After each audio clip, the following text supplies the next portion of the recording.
Even if you're a saver, you realize that your money every year buys you less and less and less. I think Bitcoin helps you to realize that those things are so frivolous. At this point in my life, I have to choose a nice car versus quality time with my family. I will take quality time 100 times. There's something, and this is I'm paying attention to on a daily basis. Every day that I wake up, there's at least two, three bullish news about Bitcoin. I'm on another level where I want to have a peace of mind. I want to enjoy my family. I have a little daughter. I want to enjoy my family and just focus on the future for her, for us. And I became a maxi, so I sold all the other stuff at a loss, some of them, and converted everything to Bitcoin since then. And that's been my journey pretty much. A lot of people are kind of convert their second, third, fourth home and apartment into Bitcoin in just a matter of time. It's already happening, by the way.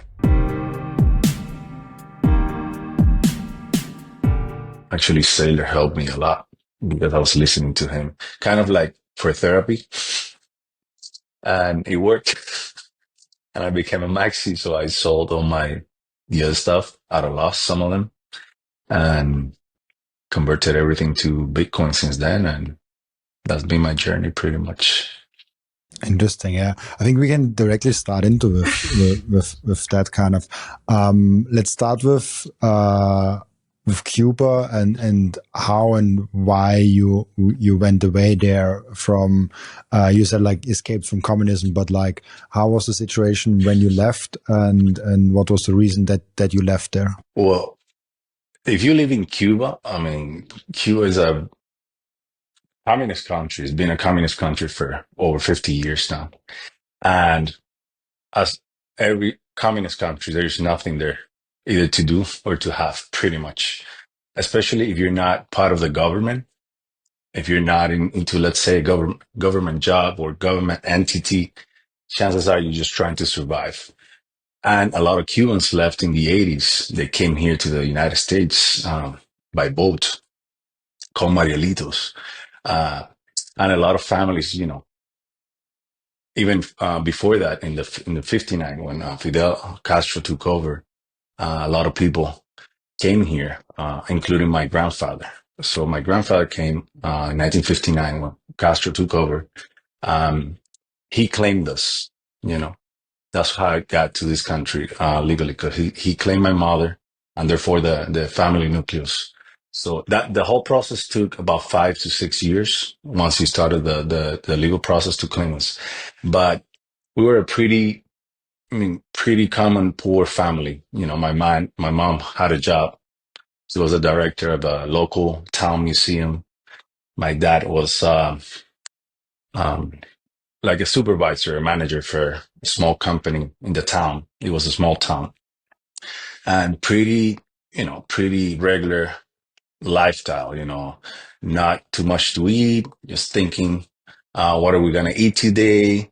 Uh, Clothes, what clothes am I going to use? I was just waiting for the monthly $50 that my grandfather used to send us. Sometimes it would take 2, 3 months without anything, and that will help us get through.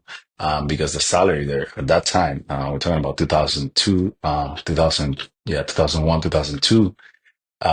It was like $5, $5 a month, converted when you converted the Cuban pesos to the US dollars at that time. It was pretty bad. I remember all of that. So I was very excited to have friends and family. So in these countries, because they usually were the one who got the best clothes, the best food, because of the things that they used to send us. So to me, the United States was the saving boat. It was like, oh my God, we're gonna go to the United States. Finally, we're gonna get out of this. So I was studying at the time. I was 16, and over there, the military service is mandatory for everybody under 17. So they gave me a little bit of a hard time to come to this country because I was just turned 17 at the time. So we had to pay a lot of people pretty much um, for them to release me officially. So my mom and sister had to come earlier because my grandfather was very sick at the time. And they were afraid we were going to lose the claim. You know what I'm saying? Because if they waited for me, pretty much if my grandfather died before that, everything was going to be finished, ended. So they had to leave me, my mom and dad. My sister left a month and a half before me and my dad came here because of the issue with the military, the mandatory military, they call it service over there, military service. So finally, we went through the connections and the paying the people, you know, how communist countries work, and they finally released me and allowed me to come to the country a month and a half later after my mom and dad. So that's how we came here, you know. But pretty much all, you know, very common poor family, the struggling of a daily day, you know, not a lot of clothes. Sometimes I couldn't go to my friends' quinceañeras because I didn't have the clothes to go. So that kind of mentality, and I'm very grateful for that. I'm extremely grateful because of that, I have the mindset and I developed the mindset because once I came to this country and saw the amount of opportunities that we had in this country, I was like, I would never want to be that guy again, or I would never want to be that family again. So I really tried my best. So that's how I came to this country. I was claimed by my grandfather via my mom, and you know we all came here when I was 17. And thank God I went to school. I studied. I became a registered nurse because at the time I was working in a hospital as a security guard. And all my friends were pretty much nurses, you know. I used to work in the emergency room as a security guard in a local hospital here. And they were all like, oh, you should do this, you should do that, you should become a cop. And they're like, no, you should become a nurse. And I was like, a nurse, interesting. So then the 2008 financial crisis came, and I saw a bunch of people losing their jobs. But an interesting observation that I had was like in the healthcare field, a lot of people remain employed, especially the nurses, because there was a need, you know? So it was like that moment where I was like, I think you should go to nursing. It's pretty much um, fireproof when it comes to financial instability, because I saw different other services, cops being fired, firefighters being fired, uh, bankers, etc. around me, you know, friends, you listen to stories. But then working at a hospital, I realized that they were not getting promotions, they were not getting raises, they were not getting maybe overtime, but they were not touched, the nurses. So I was like, maybe I should look into this just in case this ever happens again. I have job security, and that's you know why I became a nurse. And I've I've always was curious. I was always curious about you know always wanted to make money. You know, we all do somehow. So I told Paula in the previous interview, my parents, they joined a multi-level marketing company. I don't know if you are familiar with Amway. And at that time, they used to give all these self-development books. And one of those books was the Robert Kiyosaki, Rich Dad Poor Dad. I remember my dad taking that book to the house. It was in Spanish translation. And I started reading it out of curiosity because also I was, getting started in social media, and I saw a lot of people talking about it. And Robert Kiyosaki was a big name. And that book completely changed my mindset. You know, that's when I understood that we are wasting our time working for money, for fiat, and that we needed to do something. And that's when real estate came into to play a big part of me, because I was like, I'm gonna go into real estate. This is the way to go. Robert Kiyosaki did it. I have friends who's doing pretty good, pretty well in real estate with rentals. And I saw the positive side, the beautiful side about real estate, which is what everybody talks about, the rentals, the cash flow. But then nobody talks about the downside, which is dealing with tenants all the time, breaking things, not taking care of the property. And besides this, being working, I've had a full time. So I started my real estate journey, always trying to get out of the rat race. That was always the goal, following Robert Kiyosaki's advice, get out of the rat race. But I never wanted to be a trader. I never wanted to be to speculate in the market. But the system is so how can I say fucked up? And I'm sorry if I'm cursing, but so fucked up that it makes you do these things, even if you don't want to, right? If you want to get out of the rat race, it forces you to speculate. It forces you to take risk. And all I wanted to do was get a little bit of money, save it. I learned the habit of saving, early in life without that same mindset of I don't want to go back to that family, that poor kid. How do I get out? So I started saving. Anything that came in, for me, I used to always put something aside. And I feel like a lot of people feel that way. They just want to work, save the money so they can enjoy later in life. But the system is so fucked up that it forces you to, even if you're a saver, you realize that your money every year bites you less and less and less. So, and that happened to me. And I saw it. I was like, wait a minute. So I'm going to start trading. I'm going to start doing this. I don't want to do that. I just want to save. I just want to go to work, come back home, save a little every 2 weeks, and hopefully retire with a bigger nest and enjoy my time. But that formula is no longer a good formula to follow. It's definitely it's not working. It hasn't worked for a while. And I realized that. And we're talking early how I found Bitcoin. So I went into my real estate journey. I was lucky enough to get a couple of properties at a decent price compared to what it is now, and rent them out. I do have a couple Airbnbs at the moment, because I was able to get a good deal at the time. These properties are cash flowing, but dealing with tenants, dealing with guests, to me, this is my personal opinion, it's really time consuming and it's eating up my mental health because I don't want to deal with them. Honestly, I think I pay my dues. I'm on another level where I want to have a peace of mind. I want to enjoy my family. I have a little daughter. I want to enjoy my family and just focus on the future for her, for us. And I don't want to deal with any of that. So that's been my journey pretty much. I don't know if you saw Paulo's interview, but started the trading in the 2020 with the COVID. Thanks to the situation back then, everybody was a great trader. You would literally buy anything and put a limit sell a few minutes later and make 200-300 bucks with the eyes closed. So, but then I learned my lesson that, it was just a phase. And when I found Bitcoin that I really went deeper, I was like, this is it. This is that saving technology that I was always looking for.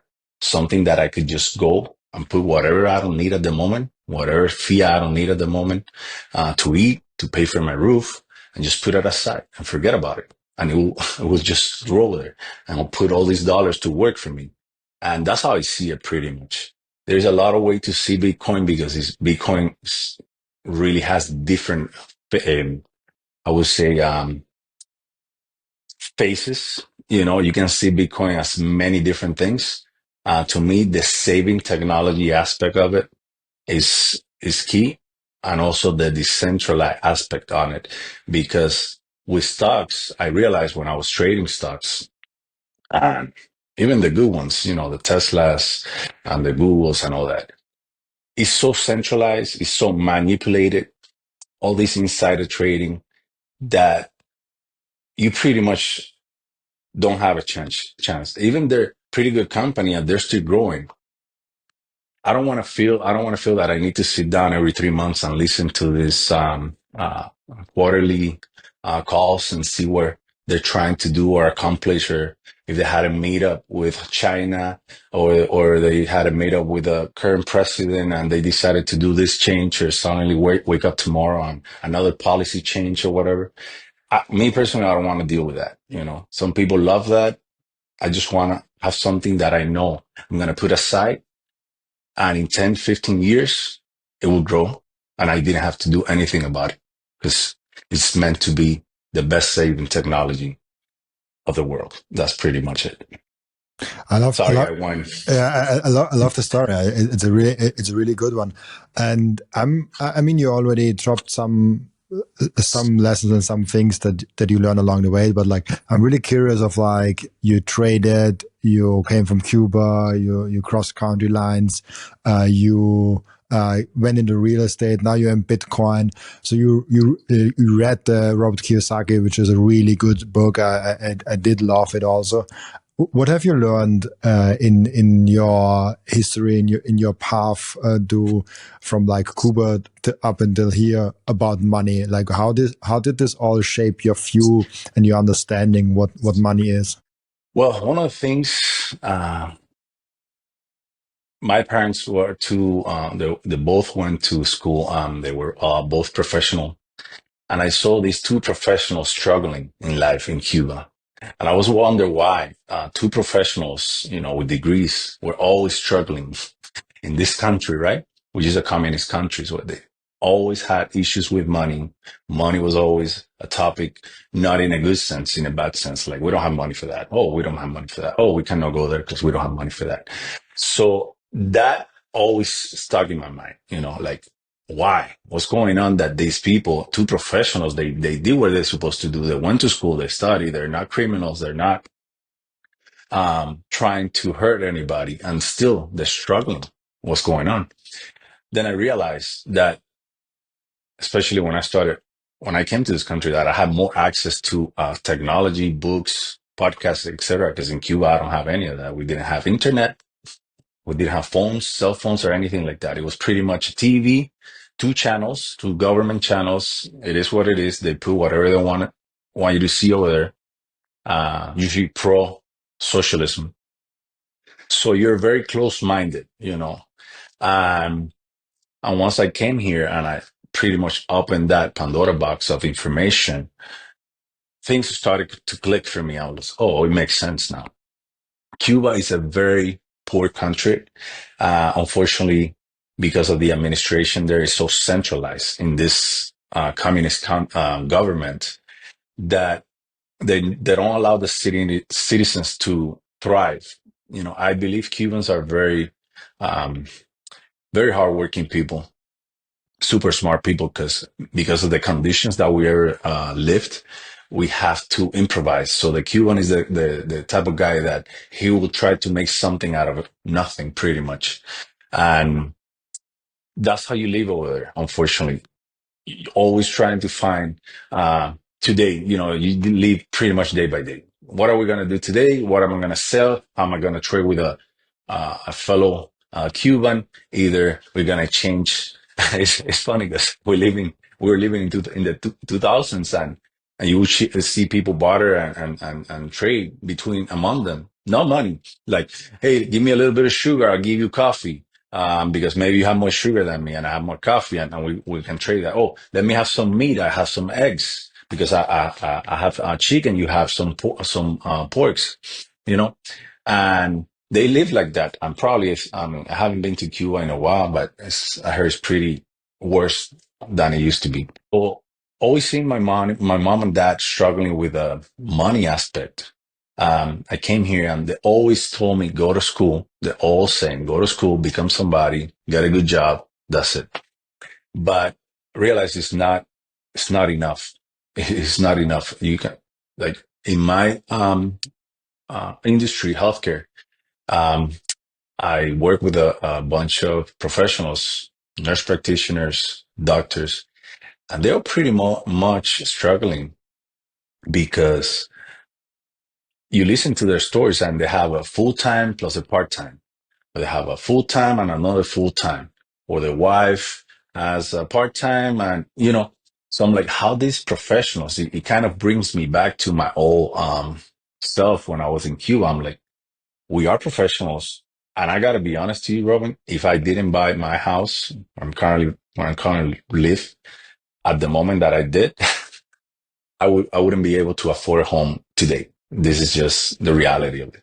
And me and my wife, we're both professionals, but the prices of houses are so high here in Miami and a lot of places around the US that I could tell you with certainty, I could not have, I could not afford a decent house in a decent neighborhood with my salary and my wife's salary. So when you put everything together, my background in Cuba, my struggles in Cuba, coming here, seeing my mom and dad working hard and not getting anywhere, you start putting pieces together, and then you start realizing that it's all a big, huge scam, you know? And then finally, we have this beautiful technology that all you got to do is take a little bit of time to study and learn.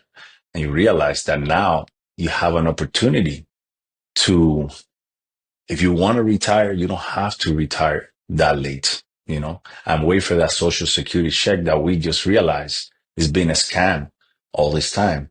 So that's pretty much it, how I put everything together, my story with Cuba and the United States. The fiat virus is a global virus. Unfortunately, it doesn't matter what country, Austria for you, um, United States, Germany, Australia, it does not matter what country it is. It's just a decaying, um, a decaying technology to save your money, and we have to value our time a little bit more, because at the end of the day, it comes down to that: our our time that we have here, that we think when we're younger we have enough because we don't think about that too much. But as you get older, you realize it's so precious.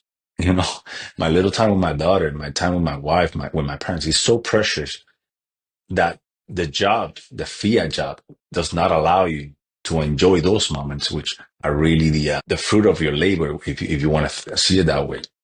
You know, because why do we work so much? Unfortunately, a lot of people get into the consumer mindset, and you just want to buy stuff to feel better for a little bit, which is the uh, that immediate gratification sensation that, oh, I'm happy because I just got this new car, or we just bought a bigger house. But you realize that's always, it's never enough. You're always trying to get more and more and more. And I think Bitcoin helps you to realize that those things are so frivolous, you know? And yes, we do like good things. I like to drive a nice car, but if I have to choose, at this point in my life, I have to choose a nice car versus quality time with my family. I will take quality time 100 times before the watch, the car, the purse, the shoes, etc. And that's where I'm at right now in my life. You know, I just want to have enough time to spend with them for as much as I can. You know, for as long as I can. I love that. And I want to, there's so much in there, but I want to first dive a little bit into you coming to America. And one thing you said about it is like, you had no phone, no internet, no radio, just like 2 channels, and it was government channels. How was it for you to come here and all of a sudden have every, like have so much overflow of information, and maybe now even greater now of like having ChatGPT and this AI tools of like literally you want to know something and research something, like it's literally done in like a minute, and you're better informed like in a few years ago when you had to sift through books. How was that transition from like having no information to like getting to this wonderland of information? Well, I mean, it pretty much changed. It pretty much changed your life so fast. You know, it's fascinating because from coming, no information, no cell phone, just an old phone in the house that used to make phone calls to some friends here and there. One TV, entire house, just sitting in the living room. And now you have to wait for your dad or your mom to allow you to watch some TV because, you know, if they're watching something, some news that they're interested in, you pretty much don't have anything else. You have to find other ways of, other forms of entertainment. So coming from that and suddenly coming to this country where now there's a couple of TVs. I was staying initially in my grandfather's house, and we have like three TVs. So suddenly I see like three TVs. I'm like, wow, this is incredible. You know, all my life I've been brought up to just watching one TV. I want 2 channels, and suddenly I have all these 100 plus channels, uh, news, movies, cartoons, anything that I want. It was just mind blowing. I didn't have a cell phone at the beginning. Of course, my mom and dad couldn't afford to get me a cell phone, so right after I came, I was 17, so we came in with a resident status, and I was able to find a job really quick nearby the house that I was staying, my grandfather's house, and it was an ice cream shop, and it was a part time. I was going to high school, and then after high school, I'll go to this ice cream shop to work and get my initial money. So I saved a lot, that little money, little by little. I was able to open to get a line, to get a phone. Back then, it was not a smartphone. I don't know in your country, but in 2002, 2003, we had just those flip phones. But little by little, you start getting, the news or the information from the TV, your phone, your friends start talking about something. You had access to computers. I didn't have a computer initially either, but as soon as I could, I bought my first laptop. It was, I think, a reusable laptop from somebody else. But now I had access to internet, and now I had access to, YouTube and Google. Was pretty much not a big deal back then either. So, but again, you open up these kind of doors to a lot of new information where you never had that. So you become more curious because now you're like, from not having anything to having so much, I want to know about everything pretty much. So you want to know about the news, you want to know about the latest trend, you want to know about what your friend is talking about. So you have a way of finding out a little bit more. And technology here develops so fast that everything just come at once pretty much, because the more time you are consuming all this information, the more you find out that there are more tools out there to give you more information. So I switched my little flip phones to a more modern phone, and that way you start getting up to speed with the technology. Then you get your smartphone, your Apple phone, and now you have all this technology in the palm of your hand, and just with a click you can Google something and search for it. And later, the latest thing is AI. It's just changed so much our life. It's incredible. I use it. I use it a lot. My wife, I use it a lot because she works in a place that she has to make reports, on a daily basis, and it's like having a personal assistant, pretty much. It's just incredible how fast technology develops, and how fast we have to evolve with it. We don't want to stay behind. So I encourage everybody to, um, you know, adapt to the new technologies. AI is one of them, and apply it to your daily activities if you can. But yeah, it was a pretty interesting transformation from not having anything to having everything at once, pretty much. And the good thing, I've always been a curious, open-minded person. So to me, it was just easy to adapt to all these new forms of technology and information. It was pretty easy to be part of it, and put it to work towards my goals, and to help me to become a better person. So it was an easy transition, to be honest. I partnered up with Coin Vigilante. This is the most beautiful Bitcoin timepiece that I ever saw created by anyone. Look at that beauty. I love it so much. Coin Vigilante made a perfect Bitcoin watch. That's the perfect, subtle, elegant way to go out there and show that you are a Bitcoiner. And that watch brand is Bitcoin only. And Coin Vigilante just dropped a completely new and amazing Genesis edition of their watch collections. You have the date of the first ever mined Bitcoin block in there, and of course also the block height and which epoch we are currently in. I love the level of detail they put in this masterpiece, and make sure to check out those amazing Coin Vigilante timepieces down in the descriptions. I love those watches so much. If you watch or listen to my podcast on a regular basis, I'll guess you already bought some Bitcoin. And now the most important step is to keep their Bitcoin. Keep them secure in a hardware wallet. My personal recommendation for hardware wallet is the BitBox. It's super secure. It's simple to set up. It's also a perfect gift for a friend who has still their Bitcoin on an exchange. And you can get a 5% discount with the code Robin at the checkout. Visit bitbox.swiss/Robin to get your BitBox. And the next step is to really level up your sovereignty as an individual. You have to have the most secure self-custody setup. You have to secure your own devices. You have to protect your privacy. You have to set up an inheritance plan. And depending on where you live, you even want to have a plan B, a citizenship where you can move in case something goes really, really wrong. And through all those steps, the Bitcoin way is guiding you through step by step. And if you visit thebitcoinway.com/partners/Robin, you even get a 30-minute free call to find out how you can level up your sovereignty. It's super interesting with the technology because there's like in every technology wave, there are people that are early adopters. Then there's like the majority of people that come, and then there are even like late adopters that kind of sleep on technology. They think that technology, whatever it is bad, or they don't want to deal with it, and they then have a really huge disadvantage against the other ones. And you saw that with like search engines with Google. You saw that in, I think, paying for ads is one of the prime examples for that, where at some point TV ads worked really good.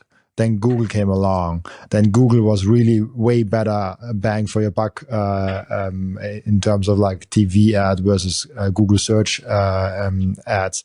Then like social media came along and like all those things, and we could go in like so many different industries, and it's fascinating how this technology adopts, and you kind of have to adopt with it as fast as possible and figure out what are the technologies that are worth to adopting, because there's always technology that kind of flops. Like, for example, Blu-ray is one of my favorite examples of like people thought it's the future, and then it was like gone because like digital came along and kind of was like replacing Blu-ray completely and making it irrelevant.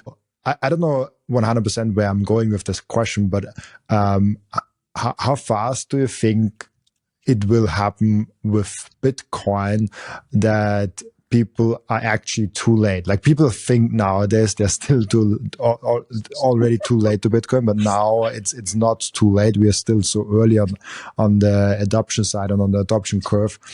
But how fast do you think will this window of opportunity in Bitcoin close? What do you think is the time frame for the late majority and for the people that really have to pay a high price for getting few sats? Yeah, that's a really, really good question.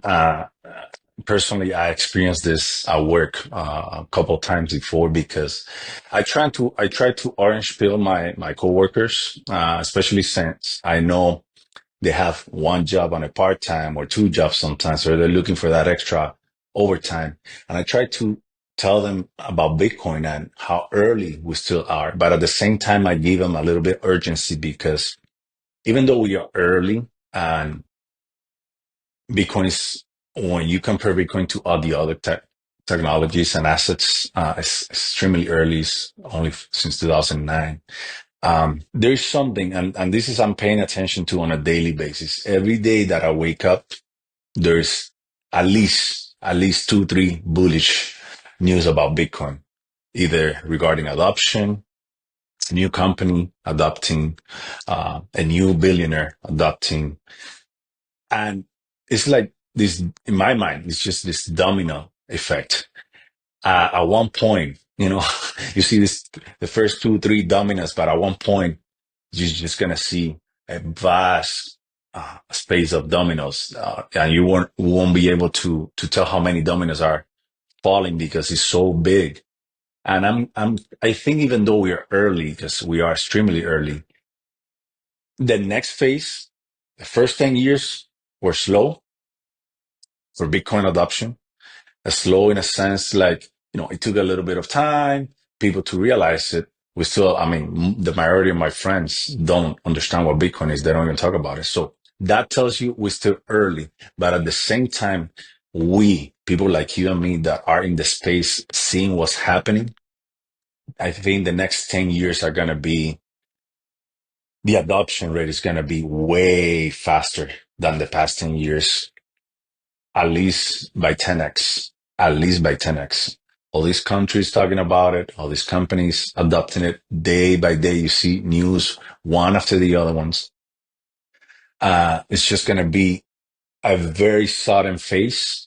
The next 10 years, I believe by 2030, I mean, I want to think by 2030, you're going to be a little bit late to Bitcoin. To be honest. If you're a regular pleb like me, just doing your thing, working and trying to survive and make a better living for your family, $1,000 is not going to buy you enough sats. And and you can take it, you can see it as a Bitcoin price denomination, or you can see it also as a rate of return denomination. And we can think about your rate of return in 2030, what's going to be compared to now.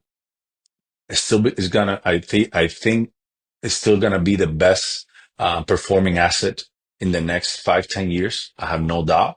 So, but when it comes to having enough to say that you are that level of where you can have a nice retirement and still don't wait until you're 65, 60 and make really life-changing decisions based on the amount of Bitcoin, I think it's getting late for a lot of people. I think now below 100,000, we still can get a pretty decent amount of Bitcoin. You just gotta grind hard and try to get as much as you can. But the next 5 to 10 years, in my opinion, if you're not acting a little aggressive now, you're gonna be a little bit late. A little bit late in my opinion. You're gonna miss a lot. You're gonna miss a lot because the more adoption that we get, the faster it's gonna feel, and the next phase is not gonna wait for you to stack as much Bitcoin now, since we have this great opportunity, sub 100 K. So I try to pound the table to a closest friends and family members. Unfortunately, they still don't think about it that way. They don't see it. They just focus on the price. Oh, it's $100,000. I'm too late. And I try to tell them that is not because of the adoption, the percentage of user that he has. Try to change to shift the view on them so they don't focus so much on the dollar price of Bitcoin, and they try to understand it as a technology that is still early. And with every early technology, you still have a great upside for you on your side. But it's hard. It's hard because people don't want to take the time. In my opinion, they don't want to take the time to study. They're so immersed in the daily habit, daily job or daily problems, that once you tell them they have to take some time to study this thing, it's like, oh, I'm wasting my time because they don't understand it. That's been my case, unfortunately. I don't know about you in your case, but in my case, people pretty much, once you tell them they need to put a little bit of time to study this thing, they pretty much stop and they're like, I don't want to waste my time doing that. But I got some pretty good friends on board.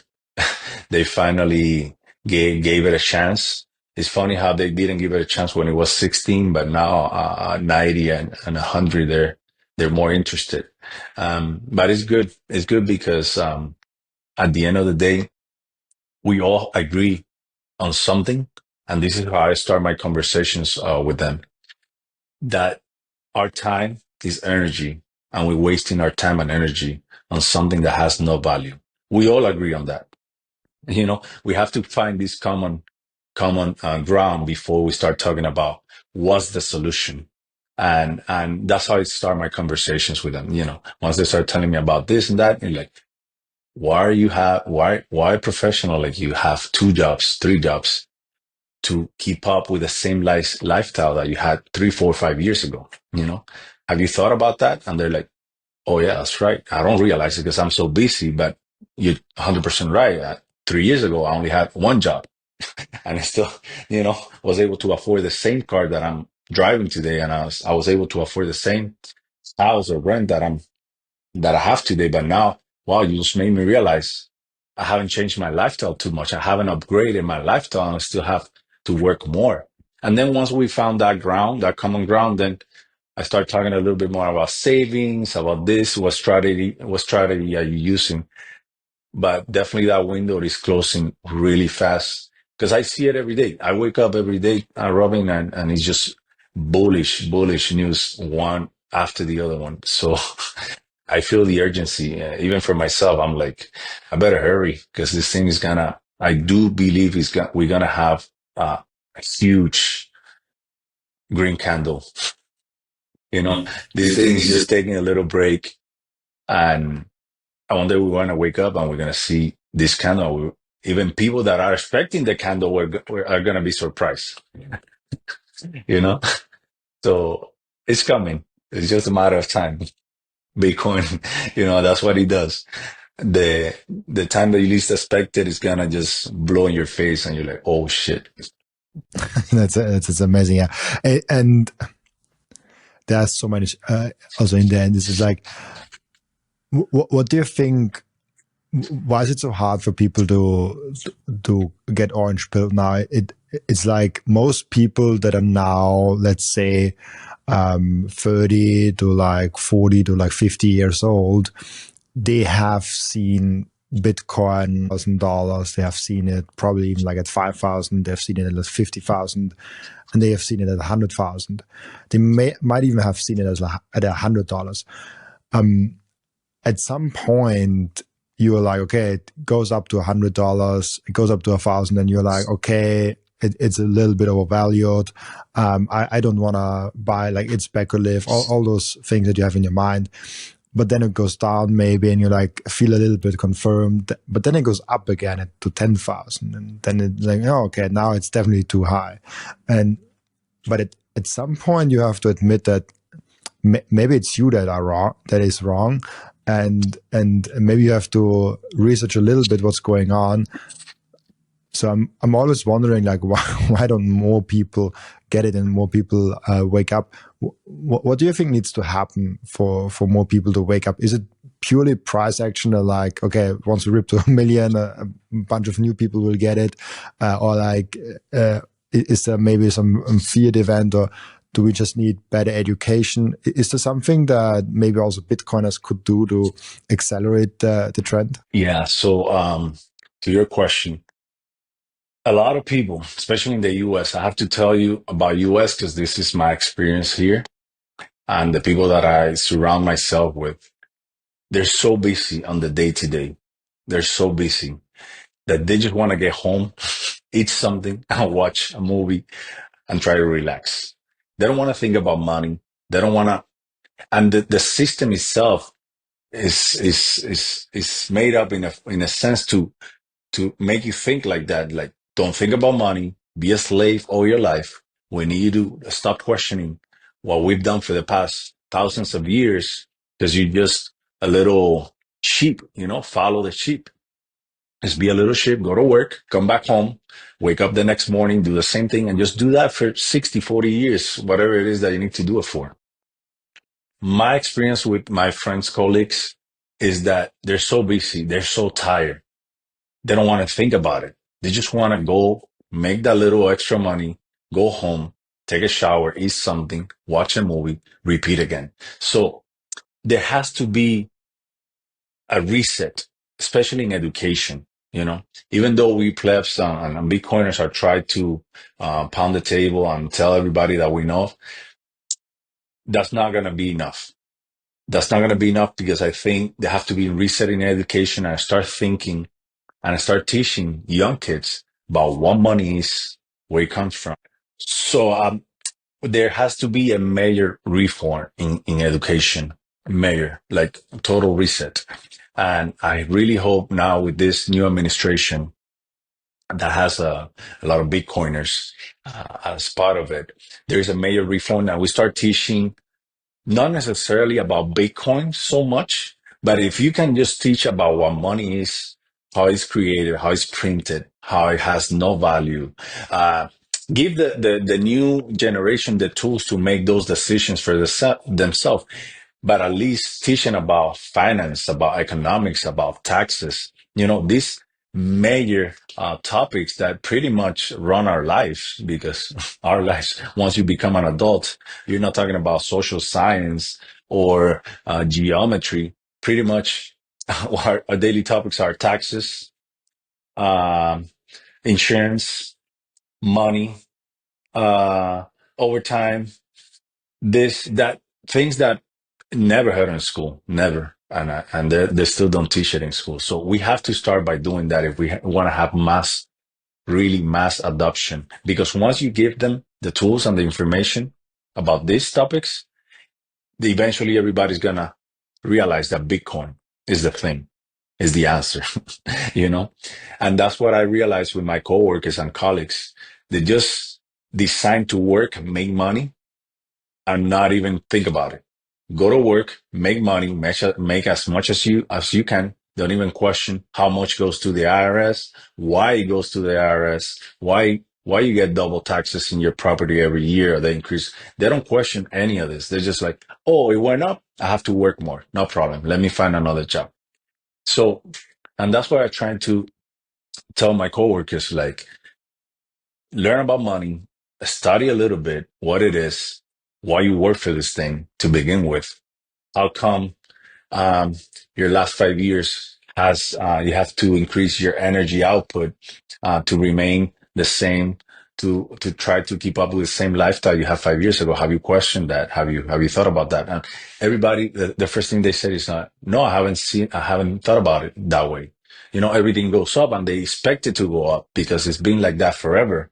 It's like an expectation. It's like it's okay for prices to go up year after year after year because they don't realize that the system is fucked up.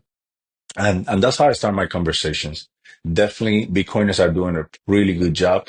Um, Podcasts like yours and all the podcasts to spread the word.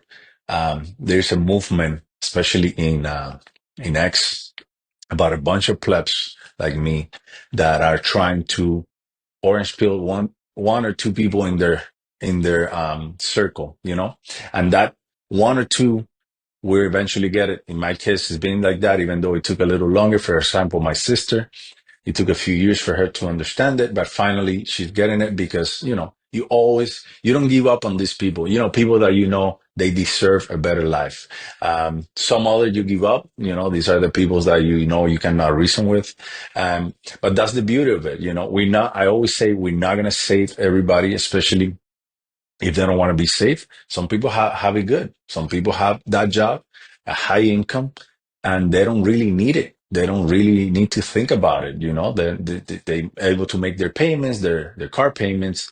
They already know they want to retire at 65, at 70. They already have a plan in place, and they don't need it. They don't need you to be. They don't need to listen to your theory on Bitcoin because they have it good. They have it well, and that's okay. Some people did well in the fear world. They're doing well in the fear world, and they won't need it.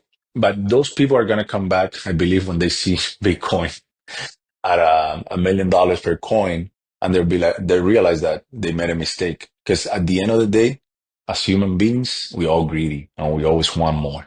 So the guy that's telling you he's doing pretty good in the fiat world, eventually will come back to you and knock on your door and be like, "Hey, remember that Bitcoin that you talked about? Hey, can tell me a little bit more? It's at $1 million now. How come?"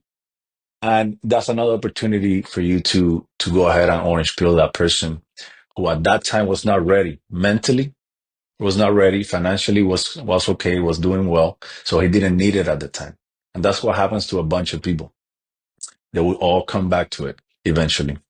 So the adoption is going to increase. I see it is increasing every day. All these new companies adopting Bitcoin. There are people watching. And if you watch closely to what happens to this company that adopt Bitcoin, there's a bunch of people that trade in this company, and they're going to start as traders looking for that extra um, money and that greed of the quick buck. And they will start, they soon realize that Bitcoin, because of Bitcoin, that's why the company is doing as so good. And now they're going to starting Bitcoin a little bit more. And you don't have to be all in Bitcoin, even though that's what I do and that's what I preach. Some people are okay having stocks, but if you want to own any stocks, now you may be better owning stocks that have their treasury in the Bitcoin. You see, so eventually everything is going to revolve about around the Bitcoin. In a way, in a way or another one, you know. So you can have your spot Bitcoin, be very bullish in that, and just save your fiat in Bitcoin, or you can just try and trade companies that are on the Bitcoin standard, and eventually they're performing so well that you no longer need to trade anymore because now you just became an investor on the company. And that's the trend that I see. You know, all these companies that are adopting the Bitcoin standard, they're doing so well, and everybody's looking at it. You know, everybody's watching what is happening, so everybody will come to it eventually. It's a good insight of like you, you want to onboard your loved ones, like you want to onboard the people that are close to you, that you love, that they love you. Those are the ones that you should care about orange pilling. The other ones you can also orange pill. That like it's a good act to do. It's good for I think humanity, but they will come around. It's just about like No doubt. when will they come around? And you want your close ones to come quick around, and your loved ones to come quick around. So that's something very interesting. Also, one thing that I ask not often enough, but I think you are the perfect guest to ask that. I will first ask a little bit of a different question and then come to the other one. Why do you think socialism and communism won't are not a good idea and will not work? Well, show me. I mean, I would tell you to show me a place that socialism has worked and has thrived, and you see their citizen thriving. You just got to open your eyes and be honest with yourself. You know, I have not seen me personally. I have not seen one socialist country and look at their citizens, and their citizens are not struggling. You take Venezuela, for example, such a rich country, and so many resources. You see, Cuba is an island in the middle of the Caribbean. Cuba could be the next El Salvador or Dubai of the Caribbean, you know, full of tourism and prosperity. And it's just a dump, unfortunately, you know, because I still have friends and I still have some relative. And it's been like that for the past 50, 60 years. There's nothing improving. Nothing there has improved because of communism. There's no one thing, one metric that you can look at in a socialist country and say, okay, let's ignore economics, finance. Let's look at education. It's terrible. Let's look at healthcare. Whoever tells you that healthcare in a socialist, communist country is better than a capitalist country, he's full of shit. You know, you don't have the tools, you don't have the resources to perform. Even if you have the knowledge, if you have a really good, amazing, super smart doctor that knows what he's doing, he does not have the tools to perform whatever it is that he needs to perform because the socialist country does not allow for the community to thrive and to have the things that are needed. There's not competition. There's not urge to get better, to compete with my other business because there is no business. Whatever the government tells you, it is what it is. So those countries is an idea. At the end of the day, if you're a socialist or a communist, you're a very hypocritical person. Whoever is doing well is because he's well connected to the government, and those people on top, of course, are doing well. because they have access to that fiat, but the rest of the community and the rest of the country is just, they don't have any hope, to be honest. It's my experience, is what I've seen, and I really hope the Cuban people will adapt. And I've seen a couple of friends already adapting the Bitcoin. They're saving in Bitcoin. Whenever they have a chance, they put the money, their peso in Bitcoin, or the Cuban dollar in Bitcoin, because they see it and they understand it. I don't know who told them.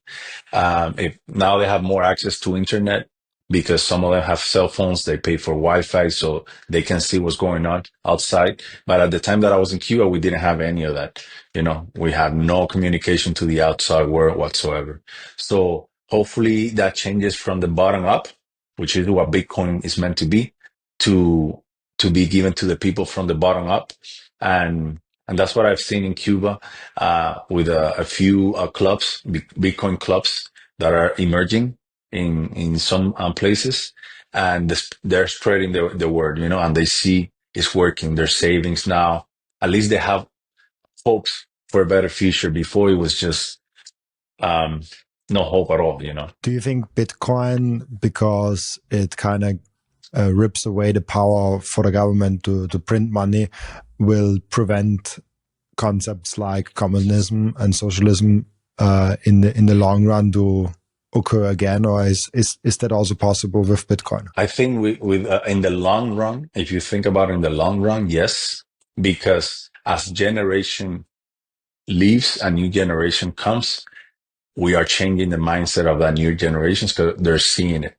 But it's going to take a long time. So, but you're always going to have that idealist who, is going to be against capitalism, be either because somebody taught him so, or he went to school, or he has a close family member who just was the way they were brought up. But as a whole, we will see, this is my opinion, and I want to believe that we will see less socialism, less communism because of Bitcoin, because the new generation will embrace this technology, and they will take the time to study the technology and realize that socialism does not work. I do hope so. And I also see, even in Europe, the socialist concept is getting less and less popular. The concept of like conservatism and the concept of like having the economy a little bit stronger, less state, gets more and more popular, versus the socialist and more left-leaning and more green-leaning concept gets less and less popular, actually. Now, if you see all the elections also in Europe, so I hope that American spirit comes to Europe, honestly. And I think Europe Europe has a fork in front of them. Like, either they go full on and go more with central banking, more with socialism, more with that, like, and then Europe will be a museum, like an open air museum, and nobody will want to do anything in here. Or we actually kind of try to do what America is doing and try to get open markets, free competition, innovation happening, less state, like all those good things that all common sense people kind of agree on. And the people are actually waking up to that, but the politicians, I feel like, still need some time to catch on to that. But there's like, actually in 2 days is the election in Germany. Will be really interesting to how this shapes up, because Germany is the biggest and the most important country, and kind of gives the frame of where Europe is going. So this will be really, really fun. Elon Musk is supporting one party in Germany that is currently number 2 and coming closer and closer to being actually number 1. I don't know a lot about France, actually, politics, unfortunately. In Austria is just too small. Austria also matters, but it's very small compared to the other bigger ones in Europe. So I have a lot of hope also for Europe to be more American and not more Cuban. So I hope we have get the right direction. I'm a very optimistic guy, so I will tell you that what happened to America and the United States the past year with the Trump and the MAGA movement is a signal for the rest of the world, and people are paying attention to that, and you can see it, in the comments when people are posting from different countries. So I do believe that's gonna change eventually, even if the old politicians try to hold on to power. I think we're going to win. Bitcoin is going to win. Capitalism is going to win because at the end of the day, we got to realize that it's up to the individual to be better, not to the government to tell us who is better or not, and that we are equal. That's bullshit. We just need to have a same starting point, playing field, and Bitcoin helps us to start, give us that opportunity.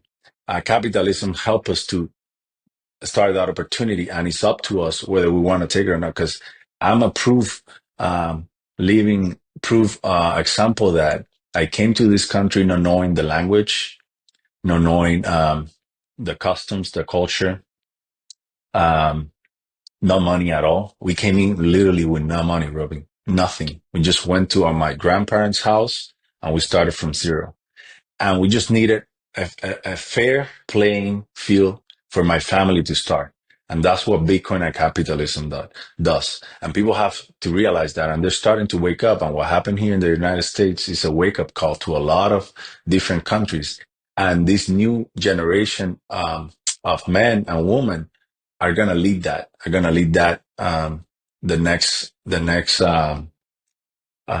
you say, the next generation of capitalist countries and communities, because it's been proven over and over and over again that socialism doesn't work. The worst time I had in this country was unfortunately when Biden was on power, in power as a president. And I felt it, and my coworkers and my family members felt it. We felt insecure. We felt, that we were not being represented in the world stage.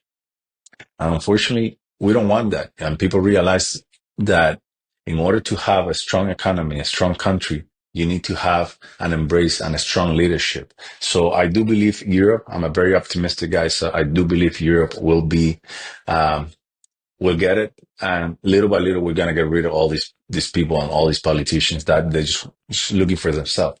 At the end of the day, just follow the money. They all have a personal agenda and interest for themselves. They don't care about their people at all. They don't care. That's just reality. That's very, very true. We're already over time. I hope you still have some time. Because I want to have one more. I mean, there are many more topics I actually wanted to discuss with you, but there's one more topic that is really interesting because you also invest in real estate. And then I see more and more real estate people actually coming over to Bitcoin because of all the disadvantages that come with real estate. You already mentioned some of them. And real estate is also interesting because it's such a big one. Like there's so much money in real estate. And yes, there will always be money in real estate because like people will pay for having a roof on top of their head. But I think the financial premium that we have in real estate is just extremely high. And the utility value is just way lower than the actual financial premium that is in there. Do you see real estate as like one of the major markets that will come into Bitcoin? And also, how did you think through why Bitcoin is so superior to real estate, especially as you invested in real estate before Bitcoin, as I understood it? What did you needed to understand to go from real estate to Bitcoin? Well, to begin with, I went to real estate to begin with because I didn't have or I didn't understand Bitcoin. If I had a little bit of knowledge about Bitcoin at the time and I had those two opportunities, I would have gone with Bitcoin 100%. The only reason we go, when I say we, is me and people that I know of in the real estate business, that we do real estate is because most of us, we don't want a quick profit. We're just trying to save our money for the future. And we're seeing how real estate performs over time. So I was just a regular guy who wanted to save money.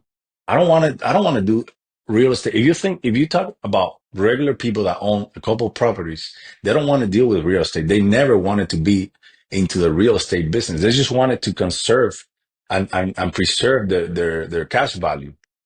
But they knew if they put it in a bank over time, it was going to melt. So they just saw real estate as that vehicle to kind of save and preserve that cash value. But they don't want to be real estate investors. I never wanted to be a real estate investor. I just wanted to have my money last and grow over time. That's all I wanted to do. So there's a bunch of people like me that they found Bitcoin after the fact that they invested in real estate, and they really see all the pros of Bitcoin and compared to the downside of real estate, which is a lot. I'm telling you, it's a lot. I already mentioned dealing with the tenants, property taxes. In one of my properties, I just got a notification and went up almost 100% my property taxes because they did an assessment and I didn't have something that we have here called homestead exemption. So that's a different thing, but pretty much it's an investment property. You cannot have a homestead exemption on it. So pretty much they do an assessment from time to time and they decided how much that property is valued based on market conditions and therefore how much you should be paying on taxes. Bitcoin, you don't have any of that. You don't have to deal with any. All you got to do is put aside your money and let Bitcoin do what it does. So a bunch of people are going to be selling their real estate, including myself, and they're just going to go into this better, faster, less concerning or less time consuming technology. Because what do you do with Bitcoin? It's pretty much buy and hold. That's all you have to do as an investor. If you look at it that way, if you just want your money to grow over time, you don't want to deal with anything, anybody, and you don't want to have any headaches. Just put your money in Bitcoin, let it grow. Whatever money you don't need today, you don't need tomorrow, just let it grow there. The only reason people do, in my opinion, and the people that I know of, they went into the real estate because they didn't have any other vehicle and they saw their cash melting like me. I had money.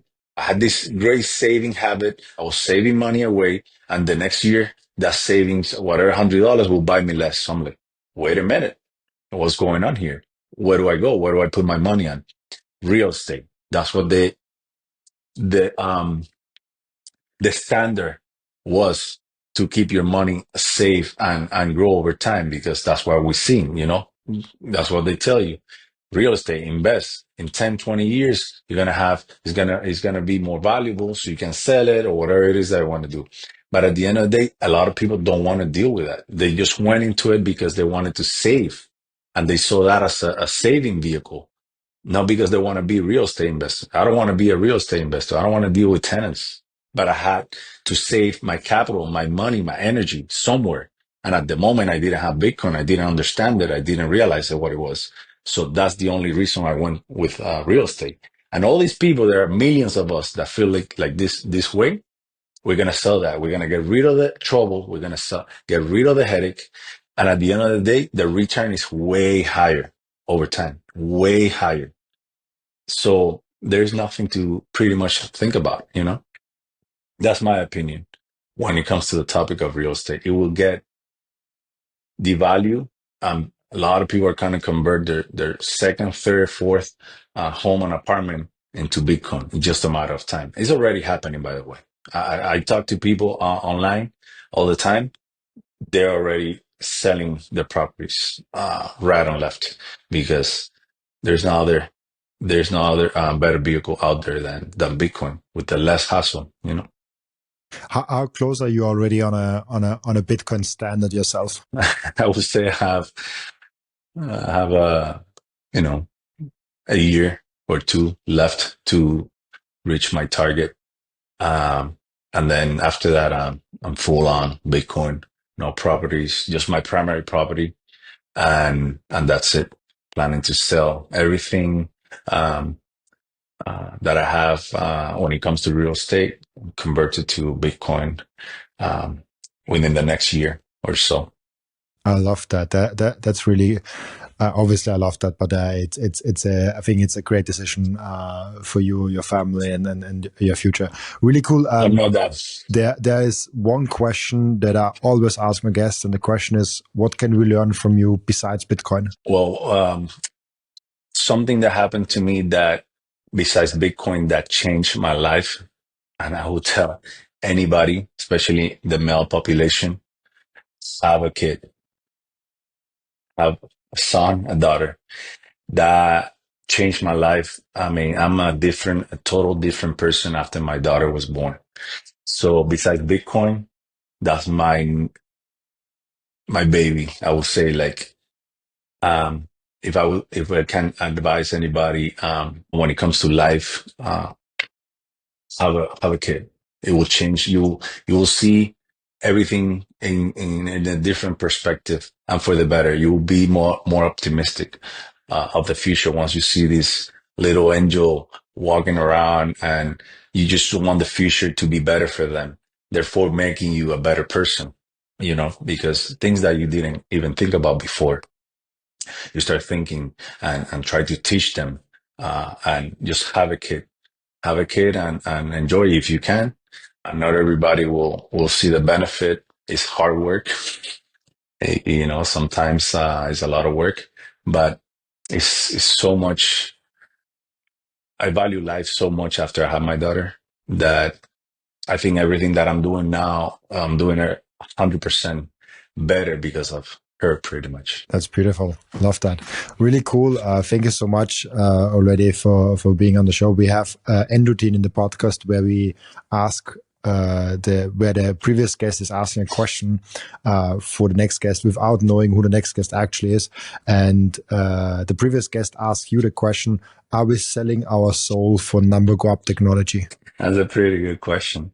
I think we all got into it for number go up. And the deeper you go into the rabbit hole, you realize that yes, for sure, number go up is a key factor because at the end of the day, you want to have a better life. But you realize there's so much more. This technology is not only number go up. This technology changes you as a person. It makes you a better person, a better friend. Makes you realize that there's so much to life out there by lowering your time preference. So start as a number go up, stay here because we all want a better future for our loved ones and ourselves. That's my answer to that. Be cool. Thank you so much. Before I let you go, where can people find you, ask you questions, and reach out to you? We have this cool community on X.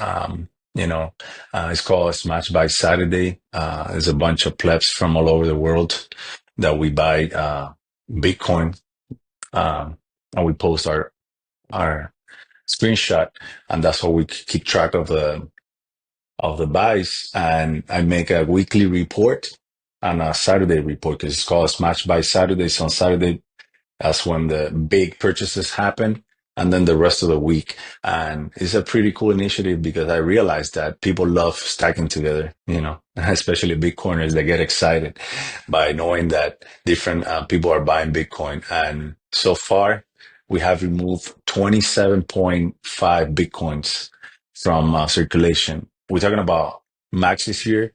All these guys or girls, we just buy and put it in cold storage. So since January 2025, we have removed 27.5 Bitcoins from circulation, and the community is growing a lot. So I will say for your viewers, if they want to check it out, be part of it. It's super cool. People post stuff about Bitcoin. We engage with each other, and it's a nice way to stack and improve and increase your stacking too. Because recently I put up a poll and I asked them if they felt like the community is helping them stack more than they used to, and 70% said that they stack more because of the community. So they are increasing the purchasing weekly or daily because of that community, which is awesome too. So you can check out X, Smash by Saturday. My handle there is AA. So you can find me there too. I'm very active on X. So Really cool. Yeah, I see that. It's a great profile. I also will link it in the description so people can easily find it. Thank you so much, AA, for being on the show. It was a pleasure having you on. Also thank you so much for everyone that is watching and listening for joining us today. As always, I'll be back tomorrow with another episode. Bye bye.